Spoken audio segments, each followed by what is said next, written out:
Now that I've finished all the important parts about Vietnam and the clones killed there by Colin, I'm going to start in 1960 when a 5-year-old clone was alive in Albany, New York at John Wayne Gacy's house.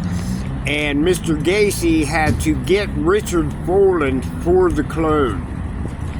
If I go back further than that, it's between 1951 and 1955 when I claim Specialist for Foland lived with the Flintons in Salt Lake City, and that Marilyn Monroe had got Specialist for Foland. My father, Richard Lee Foland Sr., who was 11 in 1955, and another young boy freed from the Flintons after, I believe, 11 female children had been killed there. Miss Monroe met Steve Cosmit, the adult clone, in 1960, still alive, who had been traded back to the U.S. in 1956 as if he were John Darvish. When John Darvish had defected to Russia and come to the United Kingdom, and the U.S. kept their mouth and accepted Cosmit, Steve Cosmit, the older one, as if he were John Darvish.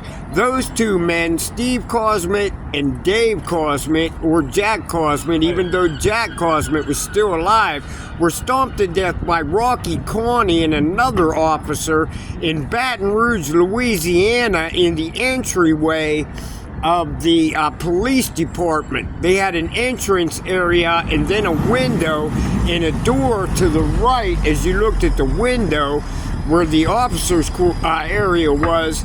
And the first time the Cosmit was stomped to death by just Rocky, who lost his job, went to Alabama and then Georgia, where he got work as a cop again and was caught in a payola scheme or shop extortion scheme, as he had tried to move shelves to cover his shop extortion, and the shop owners didn't tolerate it much.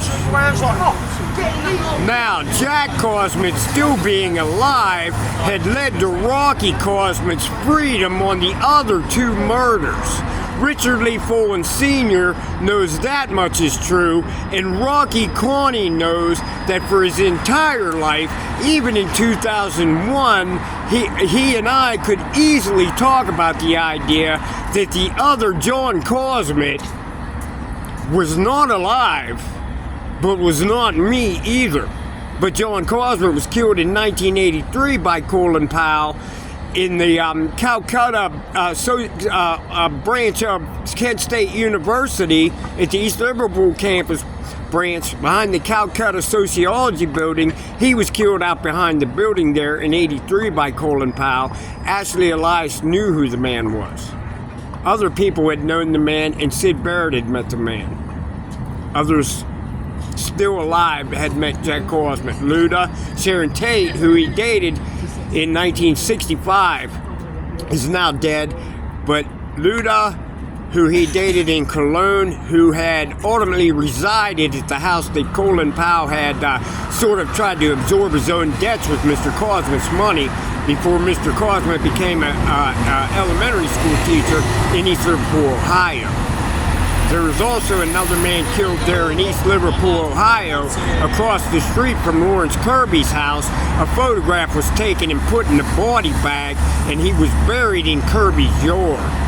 Eileen Wuornos had lived at the house with the man and his wife, Selma, and Eileen Wuornos had killed 2 cops in fleeing the events after Selma and John's murder.